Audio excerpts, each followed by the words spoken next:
En la vida hay muchos héroes, algunos más famosos que otros y otros con diferentes figuras.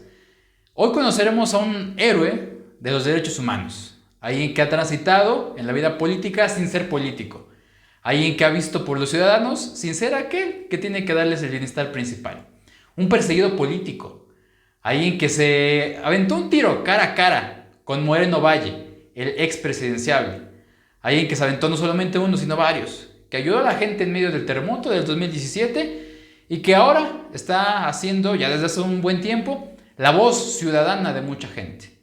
Hoy presento a Luis Soriano.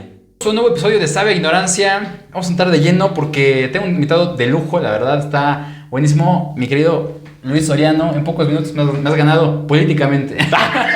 ¿Cómo estás, Jerry? Muy bien, muy bien. Gracias por estar acá, por aceptar la invitación.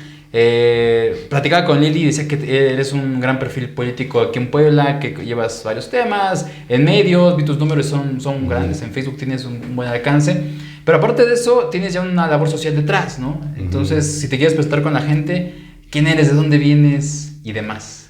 Tienes un historial, ¿no? Soy Luis Soriano, soy abogado de profesión, abogado laboral. Me he dedicado a los derechos humanos no por decisión, sino porque me obligaron a tener que caminar en esa ruta. Me tocó defender a los trabajadores despedidos del gobierno de Rafael Moreno Valle, y eso motivó que se generara un tema de persecución política.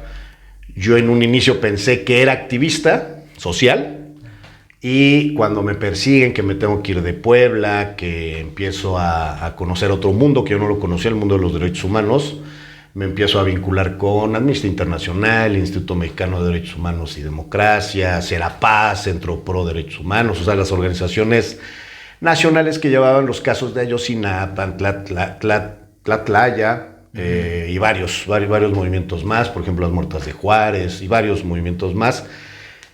Ellos mismos me dicen a mí, le dije, oye, pues tú no eres solamente un activista social, eres un defensor de derechos humanos de los derechos del trabajo, ¿no? Del trabajo. Y entonces me empiezo a deconstruir y me empiezo a construir más como un defensor de derechos humanos. Cuando regreso a Puebla, ya regreso con medidas de protección del Mecanismo Nacional de Protección de Defensores Periodistas en Riesgo, y ya regreso con una visión diferente, ya no solamente de lucha social, sino ya como enfocados a buscar dignificar los derechos humanos. Y digamos que a partir de agosto, septiembre del 2015, que regresamos a Puebla, ya con el acompañamiento de Amnistía, de la ONU, del mismo mecanismo, empezamos a caminar procesos no solamente de romper cadenas, sino de buscar construir procesos, ¿no? Y entonces cambia la dinámica ya que traíamos antes de haberme ido. Y empezamos a caminar esa ruta, y eso es desde el 2015, bueno, empezamos desde el 2013, todo este tema de los derechos de los trabajadores, etcétera, pero en 2015 empezamos a caminar ya en una ruta de derechos humanos. ¿Y por qué enfocarte en los derechos humanos? Porque o sea, es una parte fundamental de la vida, sin embargo, a lo mejor para algún abogado principalmente, dedicarse a eso pues no es tan relevante, ¿no? A lo mejor no es tan mediático, no te trae a lo mejor los millones, ¿no? Porque incluso tienes que ver por desvalidos, ¿no? Por gente que no tiene la capacidad. De hecho, yo era abogado patronal. O sea, yo toda la vida me dediqué a ser abogado patronal. Yo, abogado laboralista, pero siempre representando al patrón, a la figura patronal. Y ahora vas del otro lado, ¿no? Con el obrero. El tema era el trabajador, o sea, terminó siendo esa situación. Te digo, la vida te va llevando, o sea, y por más que quieras cambiar o mantenerte en una misma línea, pues la vida te termina llevando en los caminos y en las rutas, y lo que tienes que hacer es dejarte llevar. ¿Qué es lo que sucede? Lo que sucede es que cuando te empiezas a dar cuenta que hay figuras patronales que se creen dueñas no solamente de su capital, sino dueñas de las personas, a eso ya se le llama esclavitud. No, y hoy tiene un nombre muy bonito, ¿no? Que es capital humano, ¿no? No, pues imagínate, o sea, capital humano. No es personal, no son trabajadores, no son obreros. Eso es capital humano. Que eso es una de las reformas que hizo Peña Nieto, por ejemplo, Felipe Calderón. Anteriormente la relación era obrero-patronal, o sea, era un tema son personas que están teniendo una relación laboral, donde los dos se benefician, donde los dos tienen sacrificios, obligaciones, derechos, etcétera. Y a partir de Peña Nieto, más bien desde Felipe Calderón, modifican la Ley Federal del Trabajo y al trabajador lo vuelven una parte de la cadena de producción. Y entonces materia prima, trabajadores, es lo mismo. Sí. Y entonces se vuelve una herramienta. Y al volverse una herramienta, aparece el outsourcing y aparecen este tipo de procesos o de situaciones que lo que hace es una explotación legal, benéfica para una figura y perjudicial para otra, y que termina perjudicando y lastimando a la mayor cantidad de población y a romper con el tema de la dignidad. A nivel internacional, mientras eso pasaba aquí en México, o sea, eso pasaba aquí en México con el tema de romper con todo eso, a nivel internacional la OIT va construyendo el trabajo digno. Desde el 2011, por ejemplo. Muy chistoso porque 2010, 2011 se va construyendo en la OIT el trabajo digno, y en Puebla, Rafael Moreno Valle empieza a despedir trabajadores de base, empieza a despedir muchos trabajadores, termina despidiendo a más de 11,000 trabajadores. Platícanos un poco acerca de eso, más a fondo. ¿Cómo fue el tema en que tú entraste con Moreno Valle y demás, todo este tema subversivo? Pues mira, yo entré como abogado patronal. Yo fui abogado patronal y fui abogado patronal de ayuntamientos, de gobiernos de los estados, de empresas, etcétera. Y yo salgo, yo estoy en el despacho y empiezo a litigar asuntos desde el despacho de trabajadores que despidió Rafael Moreno Valle al inicio de la administración. Llegan, me buscan, empiezo a llevar las demandas. Imagínate, ya casi 20 años de experiencia de haber sido abogado patronal. Pues uno le sabe los secretos de todas las cosas que hacen, y empiezo a presentar unas sendas demandas en donde no solamente estaba demandando al gobierno de un tema laboral, estaba hablando de defraudación fiscal, estaba hablando de daño patrimonial, estaba hablando de temas que sí les pegaba a los funcionarios públicos muy cañón. Entonces me buscan y me dicen, oye, te proponemos algo. De los 80, 90 trabajadores que traes ahorita, pues yo no era activista, yo no estaba metido en nada, finalmente era abogado y se dedicaba a ese tema. Me buscan y me dicen, oye, resolvemos tus asuntos. Pues por supuesto, vamos a resolverlo. Le digo a los trabajadores, oye, que nos van a resolver los asuntos. La condición que me dijeron fue, lo resolvemos, pero vente para acá. Y entonces regresa otra vez a regresar a ser abogado patronal y empezar a llevar los procedimientos. Toda la vida lo fui. Entonces regreso, se resuelven los asuntos, empiezo otra vez a ser abogado patronal en la administración de Rafael Moreno Valle. Pasa el 2011 muy normal, llegamos a noviembre y diciembre del 2011 y Rafael Moreno Valle tiene la ocurrencia de decir, hay que correr a 283 trabajadores que los había metido Marín, les había dado su plaza, ¿no? Su plaza de base. Hay que correrlos a ellos. Hablo con la gente, con el gobernador, con su gente, le digo, oigan, no pueden despedir a estos trabajadores. Estos trabajadores, la plaza es patrimonial. En ese tiempo, la ley podía permitir que esa plaza fuera casi patrimonio de ellos. Entonces, una vez que te dan tu plaza, es tu plaza. Y no los pueden correr. Y lo que les dije es, bueno, pueden hacer a lo mejor estas herramientas, no sea masificado, y jurídicamente a lo mejor se puede hacer eso, pero lo tienen que hacer ahorita. No hacen nada. Pasa todo el siguiente año muy normal. Yo lo que hacía era mucho y jugaba mucho con el tema de decir, a ver, en un director ya quiere correr a alguien, y en otra dirección de otra secretaría estaban buscando una persona de ese perfil. Entonces yo le decía, a ver, ya te quieren correr, vete para allá. Entonces yo lo que hacía era... Acomodándonos. Yo evitaba despidos. Okay. O sea, yo buscaba evitar el despido, pero también evitaba que se generara un conflicto laboral ahí, ¿no? Entonces decía, a ver, yo me encargo. Y veo, y lo cambiaba, y los movía. Y entonces lo que hacía era generar prevención del conflicto laboral, que es un tema. Entonces generábamos todo ese tipo de cosas, pero en el mes de noviembre del 2012 llega mi secretaria, me dice, oye, ya me corrieron. ¿Cómo que ya te corrieron? Si quien corre soy yo, pues ya me corrieron. Entonces me empiezo a enterar que Rafael contrató a un despacho externo y corre a muchísima gente, estos 280 y tantos trabajadores que les dije que no los podía correr. Me acerco a la gente me vale gorro. Gustavo Fernández, que era el subsecretario, le dije, oye, ¿qué van a hacer con eso? Pues, ¿cómo que lo corrieron? O sea, ¿quién va a defender eso? Pues tú. Dije, no, sácate a la fregada. O sea, yo defenderé mis burradas, pero estas burradas las van a defender ustedes, a ver cómo le hacen, ¿no? Y renuncio yo el 15 de diciembre del 2012.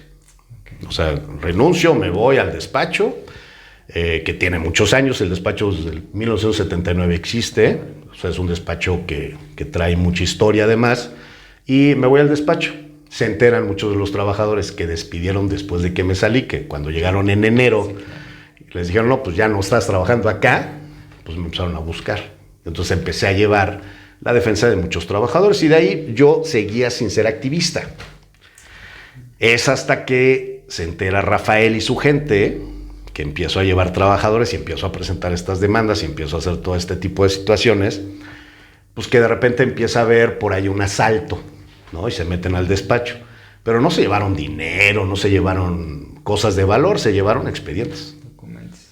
Y por ahí me dejan ahí un mensajito, ¿no? Mensajitos de, síguele, ¿no? Así, imagínate a alguien que no es activista, que nunca ha militado en la izquierda, que nunca había estado metido en temas de, pues de marchas, o sea, nunca había estado metido en esos temas.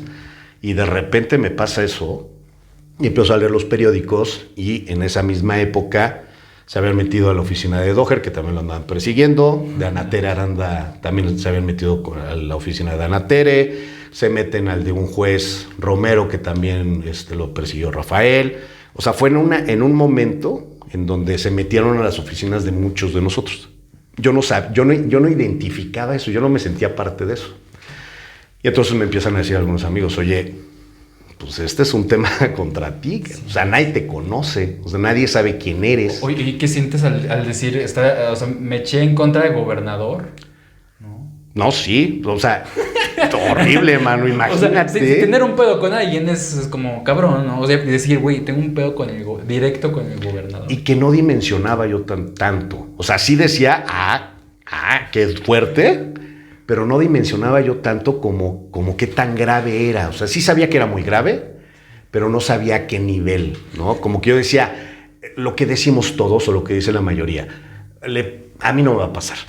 A mí no me va a pasar, a mí no me va a pasar. Y cuando me pasa, decía, es una casualidad, presenté mi denuncia. O sea, yo como pensando que pues es normal, se metieron al despacho, etc. Cuando pasa todo eso, ya había pasado lo de Chalchihuapan, ¿no? Lo del niño que la bala de goma, etcétera, etcétera, la famosa ley bala y todo este rollo. Pasa este asunto y a mí me dicen, oye, deberías ir a la marcha. En esa marcha donde iban a estar todos los agraviados. Entonces estaba Emilio Maure, estaba Anatere, estaban los de Chalchihuapan. Una marcha de fácil, éramos 15, 20 mil personas. Sí, O sea, muy grande. Eso ya fue en el 2014. Habrá sido como en agosto, más o menos, del 2014.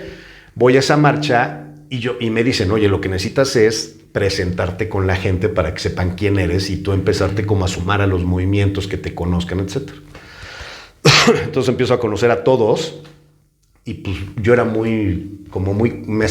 yo trataba de hacerme amigo toda la vida de todo mundo, ¿no? Pues como abogado siempre hay potenciales clientes en todos lados, sí, tienes ¿no? relación con todos. Sí, claro. Y se vuelve un tema de relación. Entonces en la marcha me la pasé saludando y conociendo y que me conocieran y el caso es que me terminé vinculando con muchas gentes, me invitan a un movimiento, pasa la marcha y me invitan a hacer un movimiento. Yo ya tenía mi organización, la de Voz Ciudadana, ya existía, pero el enfoque era más de empoderamiento ciudadano, era más como desde escritorio y desde ir a reuniones y decirle a la gente, oye, a ver, un diputado hace esto, si te ofrecen otra cosa, reclámale y dile a ver cómo lo vas a hacer, o sea, como capacitar y empoderar al ciudadano, pero sin meterte en broncas más allá de eso, sí, ¿no? Sí. Pero ya la tenía yo esa organización.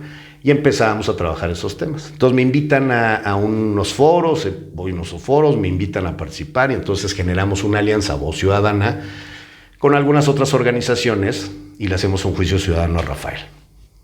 En noviembre, el día del famoso del Free Day, del Día Negro, nada más que acá es el... Black Friday, sí. Ándale, pero el que se hace acá, sí, que es pura faramaya. El Buen Fin, ¿no? El Buen Fin. Exactamente el día del Buen Fin, le hacemos el juicio ciudadano a Rafael Moreno Valle en pleno zócalo de la ciudad, con las agraviantes de los despedidos del gobierno, que ese era mi tema, con el tema de la privatización del agua. Agua de Puebla. Sí, que ahora es Agua de Puebla, pero en ese momento estaba el tema de la privatización. El tema de lo de Cholula, las pirámides, no sé si se acuerdan que trataron de privatizar, sí, toda la parte de abajo.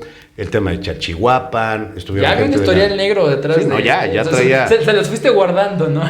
Sí, lo que hicimos fue buscar, que esa fue como mi primera experiencia con movimientos sociales. Fuimos yendo movimiento por movimiento, ¿no? Y a invitarlos al juicio ciudadano, decirle, expónganlo y que la gente diga si es culpable o no es culpable. Y les latió la idea.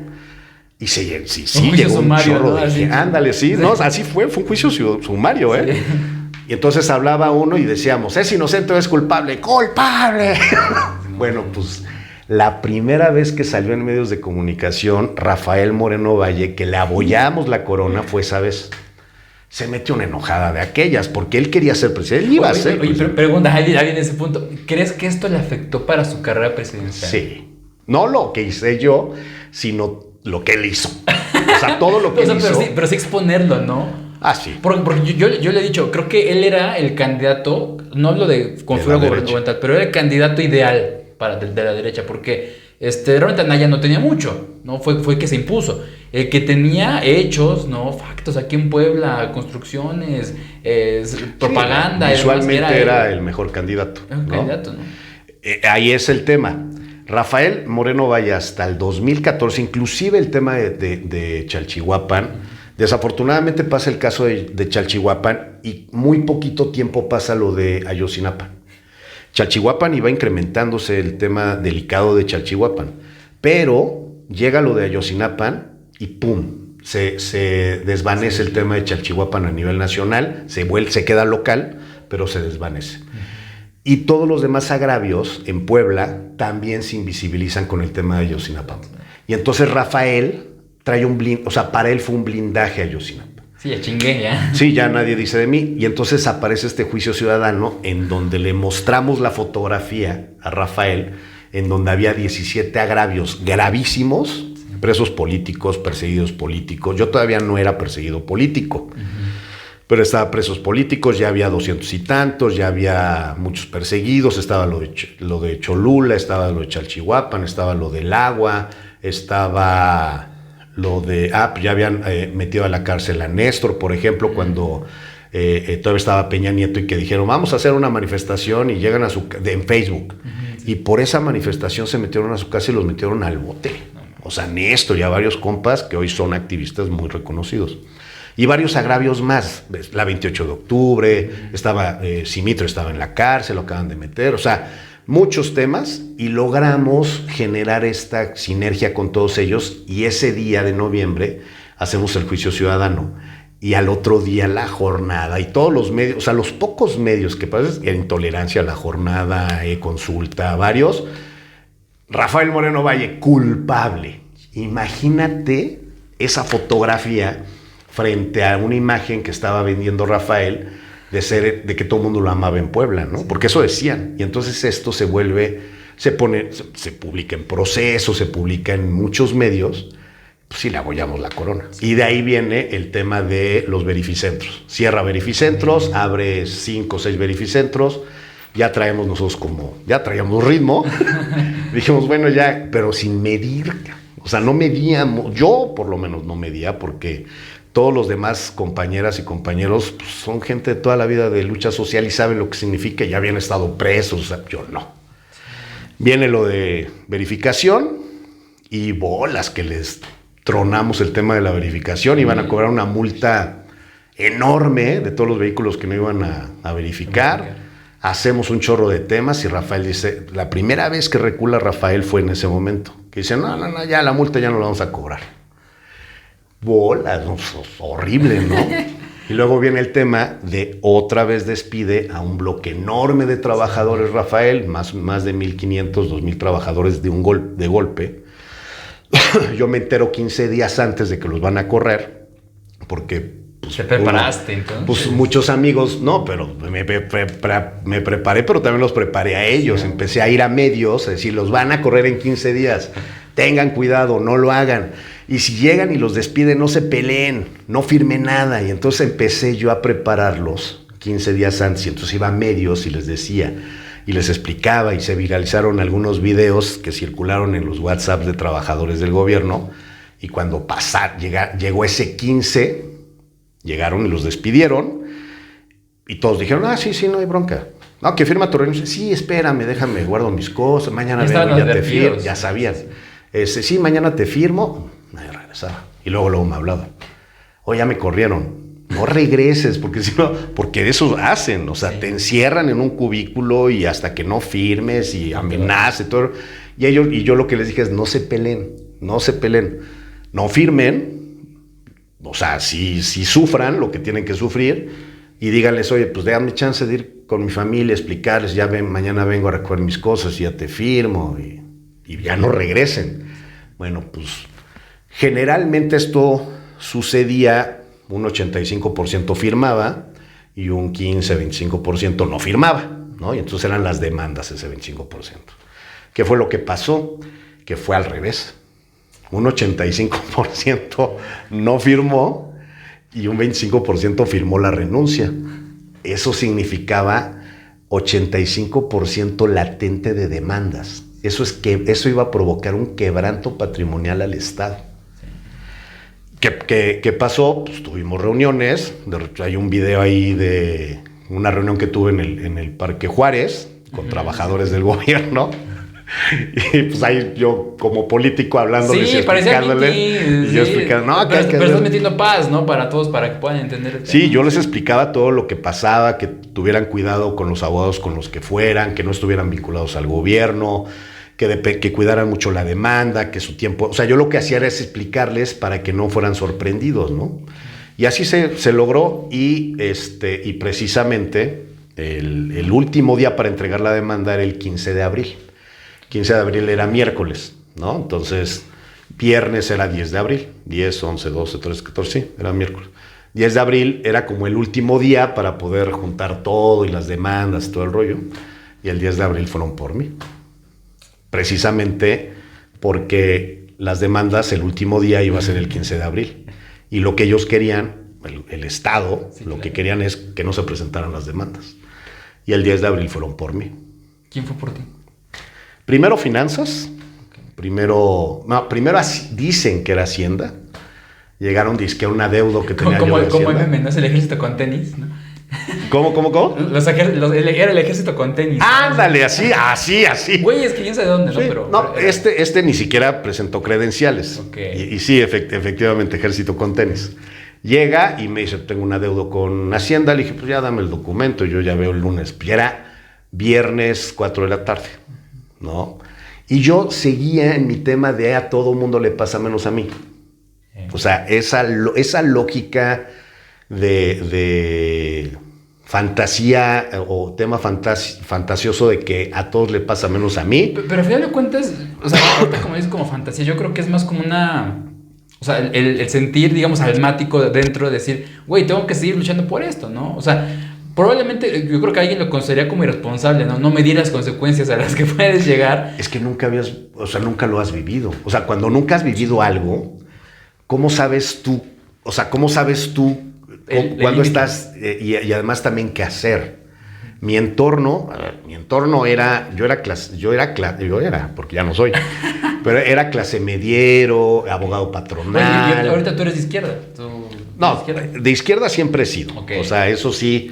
Siempre he tenido un pensamiento muy liberal, progresista, siempre ha sido esa mi ideología. Por eso siempre de repente tenía choques, toda la vida he tenido choques con este tema de pensamiento, de discriminación, de daño, de afectaciones, etcétera. Oye, por ejemplo, hoy aquí en Puebla, y digo más en Puebla, ¿no? Porque la formación que tenemos y demás, hay mucha discriminación, demasiado, por tu color de piel o por cómo te ves físicamente. ¿Cómo se puede atacar eso a lo mejor desde los medios o en el día a día, ¿no? De hecho, hubo un estudio que sacaron que Puebla es el segundo lugar con mayor discriminación en el país, ¿no? Ahorita ya estamos mejor, pero fuimos el primer lugar varios años, ¿eh? O sea, es un tema bien gacho lo que vivimos en Puebla. Hoy precisamente yo escribí una consulta y precisamente hoy escribí de la de la creación de una ley de cultura de paz. Y yo atribuyo muchos de estos temas a lo que tú estás mencionando, el tema de la discriminación. Pero en Puebla discriminamos desde la Fundación de Puebla. Okay. Nos sentimos nosotros superiores al resto del país porque nuestra iglesia fue construida por ángeles. Por una mitología nos sentimos superiores. Pero tú pregunta, o sea, de veras, pregunta y tenemos asimilado que sentimos que somos personas superiores. El concepto pipope es un concepto real que provoca la discriminación de todo aquel que es externo a Puebla. El tema de que somos fundadores, ¿quiénes fundadores? Los fundadores fueron 34 familias. Se hizo una misa, el día que se fundó Puebla se hizo una misa, donde se le hizo la misa a los 34 familias fundadoras de Puebla. Y si tú ves hoy la historia, a lo mejor no son las mismas 34 familias, pero hoy son las 34 familias que están en el poder. Y de repente te enfocas a la violencia que se está viviendo actualmente, y si tú identificas quién es el que atropelló al señor que era de seguridad privada en un fraccionamiento porque no lo dejaron pasar, que es el mismo personaje que es el gerente del antro de la recta Cholula, donde los cadeneros golpearon a unas personas afuera, pues te das cuenta que es el hijo de una de las familias poderosas que se creen de las poderosas de Puebla. Y si te vas un poquito más atrás, identificas quiénes son los golpeadores de Néstor, ¿no? Y te das cuenta que el perfil de estos muchachos son estudiantes de la Anáhuac, del TEC de Monterrey, en donde la discriminación es algo que tienen arraigado. Y entonces esa acción que realizaron surgió porque sienten que ellos son seres con derechos superiores a ellos, y entonces ellos pueden hacer como lo la que monarquía quieran. Los reyes eran puestos por Dios, ¿no? Sí. Ese es el tema. Y entonces vas viendo todo este tipo de situaciones y pasa lo mismo. En Puebla vivimos un fenómeno histórico de discriminación. ¿Cómo podemos romper esto? Esto se rompe con una cultura que deconstruye esta situación. Si no empezamos a trabajar desde un tema de prevención, de evitar las violencias, de romper con las violencias, desde una lógica de prevención, con una cultura de paz, con una cultura de derechos humanos, con una cultura de no discriminación, que va más allá de un tema de educación. O sea, no solamente la educación es la que te dan en la escuela, sino la educación también, y la formación es la cultura. Y si de repente pudiéramos tener oportunidad de tener obras de teatro que tengan un enfoque de derechos humanos, de igualdad sustantiva de género, de no discriminación, de multicultural, en donde se respeten a los pueblos originarios o se les enaltezca a los pueblos originarios como los verdaderos fundadores de Puebla, por ejemplo, y no a los españoles o a los libaneses o a los alemanes, porque eso es lo que pasa. A ver, cuando oyes que son alemanes, ¿qué dices? Son los hombres poderosos porque son los de la Volkswagen y los de Audi. Son mejores que nosotros en automático. Sí. Nosotros mismos, los poblanos, pensamos que son nuestros jefes. ¿Qué pensamos cuando son libaneses? Son los del dinero, en ese tiempo los que eran los textileras y que han sido gobernadores y entonces son mejores que los poblanos. Y antes de eso los españoles. Pero eso no ha cambiado. Eso es lo que hay que cambiar. Hoy tú ves la política, hablamos de Puebla, siguen los mismos apellidos, siguen las mismas personas. Ahora ya no es el hijo, ¿no? Pero ya es el tataranieto o el sobrino. Sí, ¿no? sí, pero son los mismos. Las 34 familias fundadoras de Puebla. Pero ¿cómo cambias eso si tienen el poder mediático, político, económico? Porque la cultura se cambia desde la base. La cultura se cambia construyendo comités de paz. Se construye convirtiendo y reconstruyendo y desconstruyendo. Hoy tenemos la gran oportunidad de poder cambiar estas realidades. Hoy, a nivel nacional, tenemos gobiernos que están más alineados a la izquierda que a la derecha. Y eso no favorece a estas familias. Y eso no favorece a estos grupos sectarios, ¿no? O sea, yo creo que en Puebla últimamente también hemos vivido una situación bien complicada, porque hemos pasado de gobiernos preciosos a gobiernos mafiosos y pasando por gobiernos facciosos. Okay. No hemos tenido un gobierno progresista aún. Puebla no ha vivido un gobierno progresista. Y esa es una meta que tenemos que buscar construir. Y no es un tema de derechas o izquierdas. Es un tema de dignificar los derechos humanos. Y es un tema de construir hacia esa ruta. Si tú ves cómo está el estado de Puebla en materia de políticas públicas, empiezas a identificar a lo mejor muchas acciones, pero no existe una sola acción que tenga que ver con derechos humanos. Sí. Las últimas acciones que tuvieron que ver con derechos humanos fue cuando creamos la Comisión de Búsqueda de Personas, que esa la creamos nosotros, cuando creamos la Comisión de Víctimas de Personas, que esa también la creamos nosotros, la construcción de más de 2,000 comités de paz en todo el estado, que también lo hicimos nosotros, pero fuera de eso, del 2019, del segundo semestre del 2019 para acá, no hay una sola política pública en materia de derechos humanos. Y por ejemplo ahorita, que ya a partir de 2018-19 hubo un cambio, se supone de izquierda, que ya aquí gobierna Morena. Por eso, estoy poniendo la pantalla principal, ¿no? Lo que se ve. No confunda. Estoy poniendo lo que se ve. ¿Ha habido algún cambio? No, a ver. ¿Por qué no ha habido algún cambio? Es que acá no ha gobernado. A ver, Luis Miguel Barbosa es de la izquierda. Era de la izquierda perfumada de Puebla. Era un personaje de derecha, aliado a la derecha, aliado al neoliberalismo, con un pensamiento machista, patriarcal, ofensivo, caciquil. Eso es Barbosa. Él no era de izquierda, él ni siquiera era de Morena. O sea, acá, no, por eso te digo, a ver, o sea, hay mucha gente que hoy se pone la marca, hoy ya todo el mundo sale en la foto haciendo así, ¿no? O sea, ya eso es lo de hoy. Pero esa misma gente, a ver, hoy preguntaba, hacía en uno de los videos que apenas volví a resubir, fue precisamente el día que Marta Erika estaba tomando protesta, y nosotros, como Voz Ciudadana y algunas organizaciones más, hicimos una manifestación en el Zócalo de Puebla. Y yo lo que decía era, estamos acá nosotros, más bien allá están los que legalmente van a tomar el poder. Aquí estamos los que legítimamente merecemos llegar al poder, porque éramos los activistas, los defensores, los perseguidos, etcétera. Hoy preguntaría, ¿quiénes ese día estuvieron en el Zócalo, en su casa, o mentando Mauser de que llegaba Marta Erika? ¿Y cuántos estuvieron en la toma de protesta de Marta Erika? En el 2018. Es bien importante esa pregunta que le hagan a varios personajes. O en el 2012, ¿no?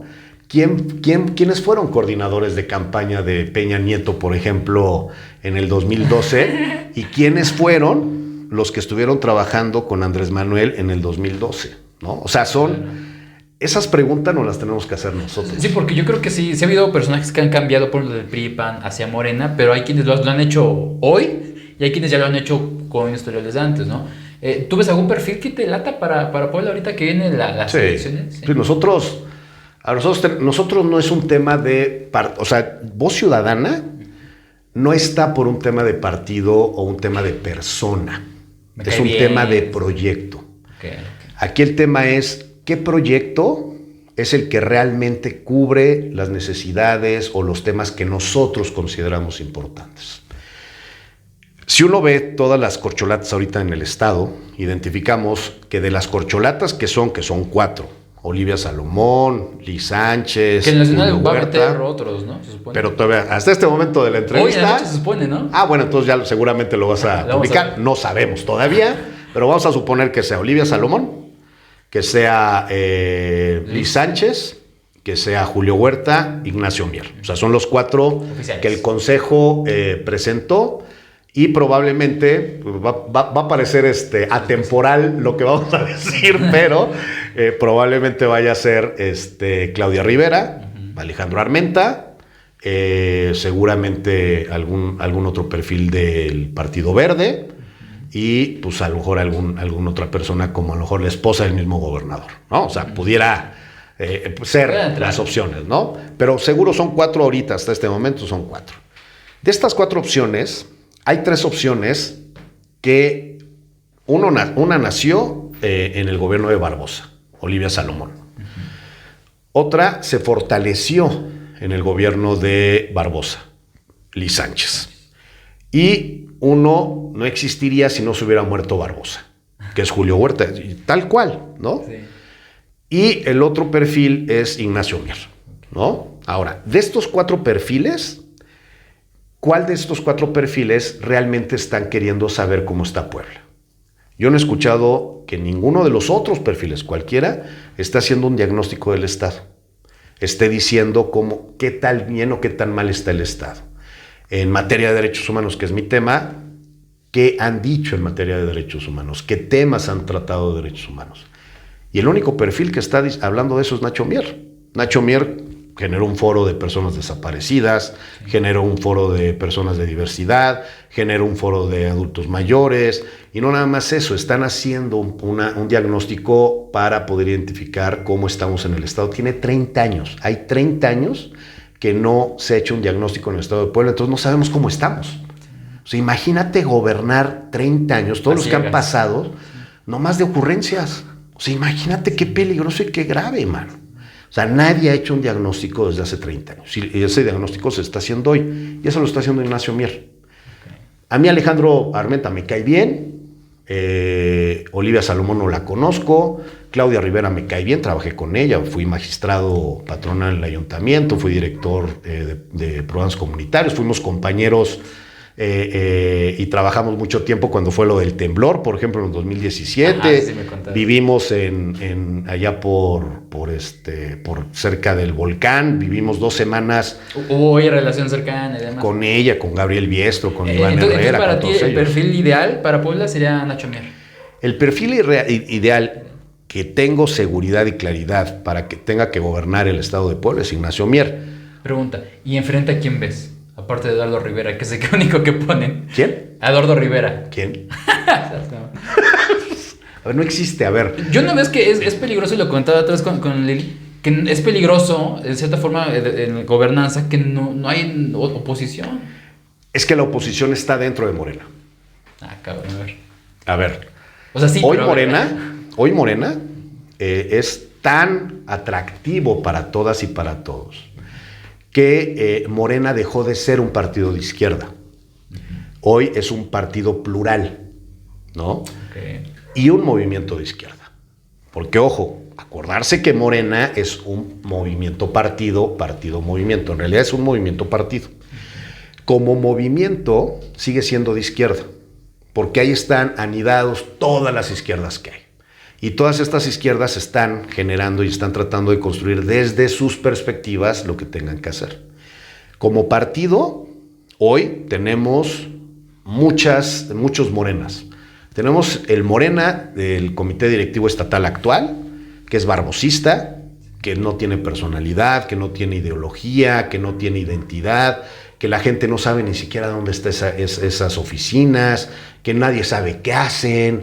Está el Consejo Político de Morena, que afortunadamente hay 44 personas que de manera digna rompieron con esta lamentable estructura institucional priista del pasado, y de repente encontramos un gobernador del estado que merece todos mis respetos, que ha tratado de construir todos los procesos, pero que es un gobernador priista al final. O sea, su formación es priista. Él estuvo en la toma de protesta de Marta Erika. Él no estuvo construyendo los procesos con Barbosa, por ejemplo, en su momento, ¿no? Okay. Y entonces es identificar, pues, la historia de cada uno, ¿no? Y entonces te das cuenta que Morena en Puebla es muchas cosas. ¿Qué es lo que queremos en Puebla? Morena, está el Morena de Alejandro Armenta, por ejemplo.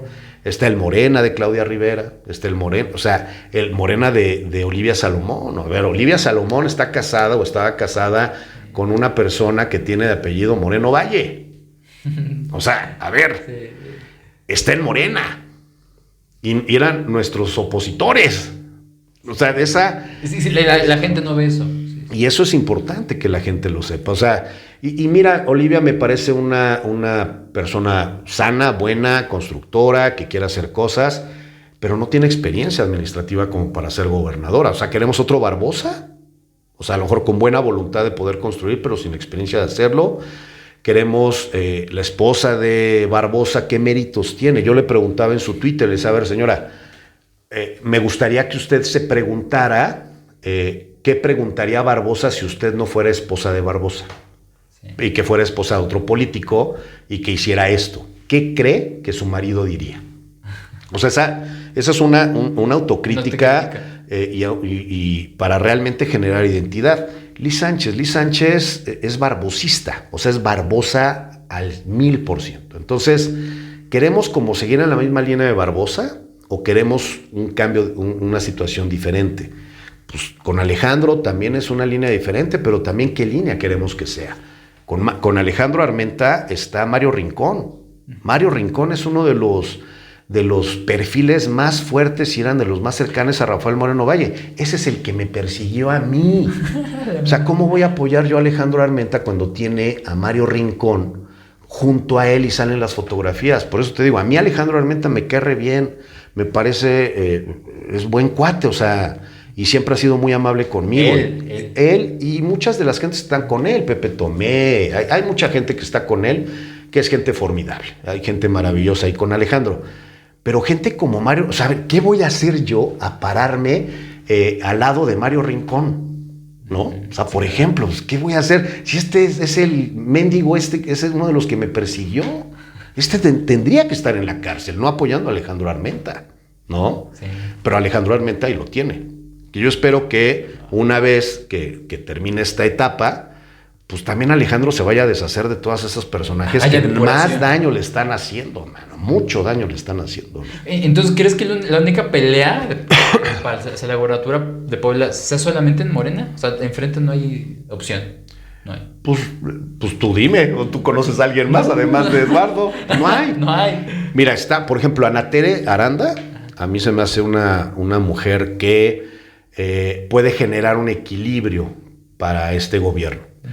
Pero cuando Ana Tere también fue comparsa de Barbosa, cuando Ana Tere ha sido comparsa de gobiernos recientes, cuando pues como que pierde legitimidad. Y entonces como qué elementos puedes ir cuando Ana Tere fue muy cercana a Fox, por ejemplo, ¿no? Sí, claro. Entonces, sí, cuando ves el historial de todo, es, ay, cabrón. Sí, no, como que no, o sea, esa persona combativa, esa lucha social que traía desde la derecha, etcétera, pues como que se va difuminando. Entonces, hoy, si tú ves el espectro desde lo más general, pues te das cuenta que solamente hay un proyecto diferente a todos estos. Todo esto es barbosismo, incluyendo el de Eduardo Rivera. Eduardo Rivera no sería presidente municipal si no fuera por Barbosa. Sí, entonces, él también es parte del barbosismo, Eduardo Rivera. Uh-huh. O sea, Alejandro Armenta, Claudia Rivera, todos ellos están en esta línea porque tuvieron que confluir en esta dinámica barbosista. Y el único que nunca conflictó, o que nunca estuvo fluyendo en esa línea fue Ignacio Mier. Entonces, a ver, si yo no quiero que el barbosismo se mantenga o regrese, se perpetúe, sí, pues entonces voltemos a ver al único perfil que no es barbosista. Y el único perfil que no es barbosista es Nacho Mier. Por eso te digo, el tema está adentro. Adentro de Morena está. Hay muchas realidades. Hay derecha en Morena ya. A muchas derechas. También hay muchas derechas adentro de Morena. Y por eso la izquierda tiene que aprender a organizarse, a trabajar de manera más orgánica y dar resultados, porque muchas veces se queda en el discurso y en el mensaje eterno de 3-20 horas, pero no construyen. Y entonces hay que construir, porque si no, las posiciones las siguen ganando la derecha. Perfecto. ¿No? Está cañón. Pues vamos terminando. ¿Algo que nos quieras decir? No, agradecerte. El tema de derechos humanos, porque está bastante interesante. Creo que nos faltaría tiempo para seguir diciendo el tema, pero algo con lo que te quieras despedir, Luis. No, nada más agradecerte, decirles que al final del día es bien importante que el tema de los derechos humanos se deben de abordar de manera diferente hoy en día. No se pueden seguir abordando, porque si quieres resultados diferentes, tienes que empezar a hacer cosas diferentes. Y una de las cosas diferentes que se tiene que hacer es la construcción de un sistema estatal de derechos humanos para Puebla que no existe, en donde se puedan alinear todas las áreas y dependencias de derechos humanos como búsqueda de víctimas, la Subsecretaría, Fiscalía de Derechos Humanos, etc. Todas las áreas para poder empezar a alinear proyectos y trabajos que realmente cambien la dinámica de ser una sociedad destructiva y de odio a ser una sociedad constructiva de derechos humanos y enfocados a un tema de dignificación, y que también se tiene que empezar a trabajar en un tema de la municipalización de los derechos humanos, empezar a trabajar con los municipios para que desde lo local se empiece a cambiar esta realidad, esta cultura de violencia que existe, se empieza a cambiar una cultura de paz, cultura de dignificación, cultura de construcción, cultura de solidaridad y de sororidad que se tiene que dar en el Estado, ¿no? Perfecto. Pues muchas gracias por haber estado aquí, Luis. Ahí estamos. Gracias, gente. Cuídense mucho, nos estamos viendo.